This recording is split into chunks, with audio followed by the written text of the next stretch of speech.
Olá, seja muito bem-vindo ao dia 46 da nossa jornada de leitura bíblica do ano de 2024.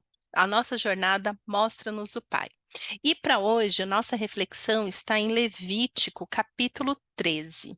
Levítico, eu acho que eu já falei isso aqui antes, né? Mas é sempre bom lembrar que Levítico não é um livro assim, nossa, que delícia ler esse livro.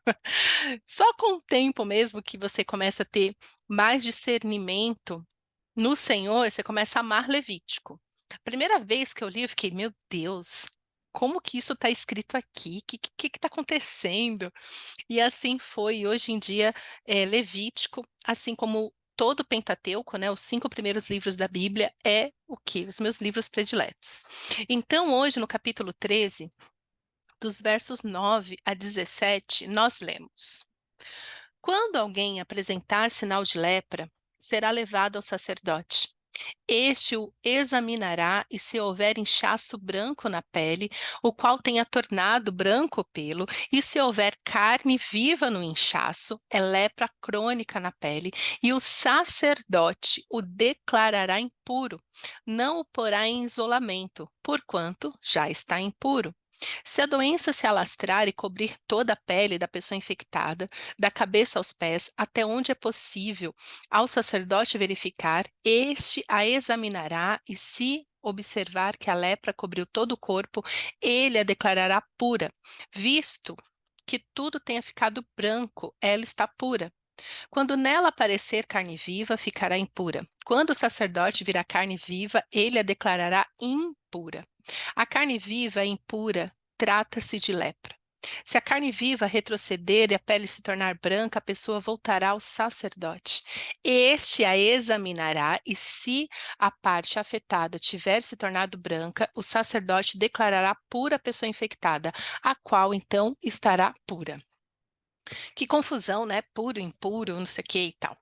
Mas o que mais me chama a atenção nesta passagem é a questão da pessoa ir e se apresentar ao sacerdote.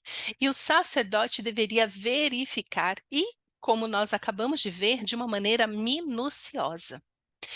Se ficou branca? Não ficou. Qual parte que está infectada? Qual parte que não está? E vai, e vem, e volta. Sensacional. Isso mostra eh, a habilidade, a capacidade que o sacerdote tem que ter. Quanto mais eu leio a Bíblia, mais eu entendo as palavras de Jesus. Quando Jesus, perdão, quando Jesus, o que eu entendo nas palavras de Jesus é assim: se tem uma coisa que Jesus condenou veementemente, é a religiosidade. E por incrível que pareça, a coisa mais fácil que existe é nos tornarmos religiosos. A pessoa pode crer em Deus ou pode não crer em Deus. Ela, ela é uma religiosa. O que que a religião faz? A religião, ela veio para colocar regras onde Deus não colocou regras. Por que que eu estou falando isso? Porque hoje em dia, e isso desde sempre, desde que mundo é mundo, o sacerdote é uma pessoa intocável. Então parece que falou assim: ai, fulano é profeta, ai, sacerdote, blá blá blá. Tem tanto uma linha de teologia falando do sacerdócio universal, todos nós somos sacerdotes, e já tem outras linhas teológicas que coloca, né, o líder religioso como sacerdote, nananana. E aí eu vejo que não entendeu foi nada. Porque o religioso é isso. Religioso é aquela pessoa que não entende nada de Deus, não tem o temor do Senhor e começa a criar regras onde não é para criar regras e começa a santificar pessoas que não são para ser santificadas e começa a adorar pessoas e cargos, o que não é para ser adorado. Então, o que me chama a atenção aqui é essa questão do sacerdote que deveria ter habilidades específicas para olhar e julgar o que ele está vendo, o que ele está discernindo. E o Senhor deixa critérios bem específicos do que deveria ser declarado puro e impuro. E eu amo. Por que que eu amo o Pentateuco? Porque Deus fala o tempo todo. E essas pessoas, elas não tinham dúvida que era Deus dando direcionamento para eles do que eles deveriam fazer ou deixar de fazer. O sacerdote era uma pessoa separada pelo Senhor para ser boca dele, mas não num lugar de adoração, mas num lugar de serviço. Porque o sacerdote ele tinha que servir as pessoas que estão diante dele. Imagina o trabalho que o sacerdote tinha. Primeiro, ele não tinha paz, né? Todo mundo queria consultar ele o tempo todo. O sacerdote, o profeta e assim vai.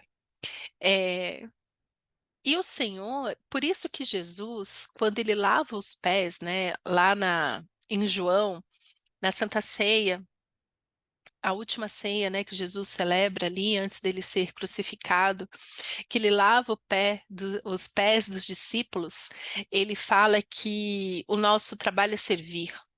Se você quer ter um lugar de destaque no reino, você tem que servir. E a religiosidade tira o serviço. No lugar do servir, que é um lugar de você realmente se preocupar com o próximo, olhar o próximo, discernir o que está acontecendo com o próximo, a religiosidade vem e transforma isso em workaholic, em superativismo. Então, a verdade é que na igreja nós temos poucas pessoas que servem, mas temos muitas pessoas completamente ativas na igreja. Recentemente eu conheci uma igreja enorme e realmente tinha muitas pessoas trabalhando ali. É uma igreja que ela acredita no grupo pequeno, mas eu ouvi assim de algumas pessoas falando sobre algumas coisas que acontecem dentro do grupo pequeno, e eu fico assim, meu Deus, onde foi que eles se perderam? E aí, conversando com uma das pessoas, eles disseram assim: a igreja cresceu muito e não teve mais tempo de treinar liderança. Cuidado, cuidado. É melhor ser uma igreja pequena e ter profundidade, ter raízes, permanecer na adoração ao Senhor, do que entrar nesta era de ativismo e parece que tem que bater meta, parece que a igreja boa é a igreja que tem 50 mil membros. Cuidado, porque assim, a religiosidade nos leva para um lugar de máscaras, nos leva para um lugar de inchaço. Parece que está tudo bem, mas quando você vai acessar o coração das pessoas, elas estão leprosas, elas estão sujas. Por quê? Porque elas não se apresentaram ao sacerdote, uma pessoa que tem o discernimento do Senhor para servi-la e falar assim: olha, o seu problema é este. Quando as pessoas que tinham lepra procuravam o sacerdote, elas tinham que procurar o sacerdote, e o sacerdote era para elas a voz que dizia: o seu problema é esse, o seu problema é aquele, você está puro, você está impuro, e não lugar de autoridade, porque a única autoridade na nossa vida é Cristo. A única autoridade na nossa vida é Cristo. Mas aquelas pessoas que têm o temor do Senhor, que são discípulas de Jesus, elas exercem este papel de sacerdócio, que vem com o olhar de Cristo e fala: olha, meu irmão, o seu problema é este. Você está puro, você está impuro. E infelizmente hoje são pouquíssimas pessoas que tem esta habilidade de servir o reino com os olhos de Jesus, com as mãos de Jesus, como Jesus nos mandou servir. O sacerdócio real é sobre adorar o Senhor, é sobre adorar o Senhor. É sobre amar a Deus de todo o coração e servir no reino. E este lugar de serviço é quando nós olhamos para o nosso irmão e falamos: irmão, deixa eu te falar sobre a sua lepra. Deixa eu te falar sobre a sua dor. Deixa eu te dar um diagnóstico. E o lugar no reino também é quando você procura aquela pessoa que é discípula de Jesus, que é madura na fé, e você pergunta: me ajuda a entender a lepra que está em mim. O próprio leproso, ele não podia dizer: Olha, eu tô assim, eu tô assado. Ele tinha que se apresentar ao sacerdote. E o problema da nossa geração, o problema dos nossos dias, é que nós não temos um sacerdote com o coração de Jesus para nos ajudar a entender o que está acontecendo conosco, o que está acontecendo com o nosso corpo, o que está acontecendo com a nossa alma, o que está acontecendo com o nosso coração. Este é o problema dos nossos dias. E o clamor que se levanta neste tempo é que se levante sacerdotes dispostos a servir o reino e não sacerdotes cheios de ego querendo aparecer, querendo ocupar cargos, querendo ditar regras na vida das pessoas, porque o sacerdote aqui ele não podia ditar regras. Não é este o papel do sacerdote, não é este o papel do pastor. O papel do sacerdote, assim como o papel do pastor, dos líderes que se levantam no reino de Deus, são pessoas que têm que ter a habilidade de servir, de olhar o próximo e ajudá-lo na dor dele, na lepra dele. Se você está passando por um momento difícil, ore. Ore ao Senhor para que você encontre um sacerdote desse que vai te amar com o amor de Cristo, que vai te servir com a palavra de Deus, porque a palavra de Deus que é o nosso alimento, que é a nossa cura. Desconfie se você está num lugar onde para você ser atendido, né? Para você ter acesso ao sacerdote, aquele líder que em tese tem maturidade espiritual para te dar esse discernimento.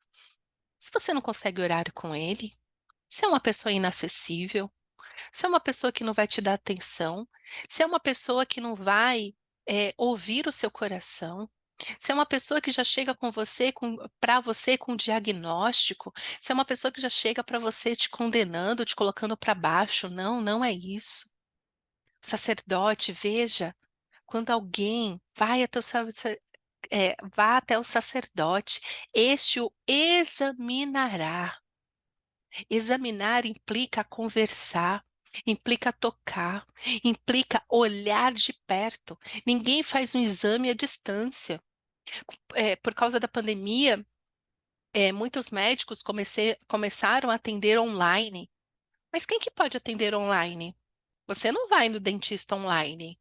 Não tem como o dentista exercer a função dele online. Não tem como você tirar hoje em dia, né?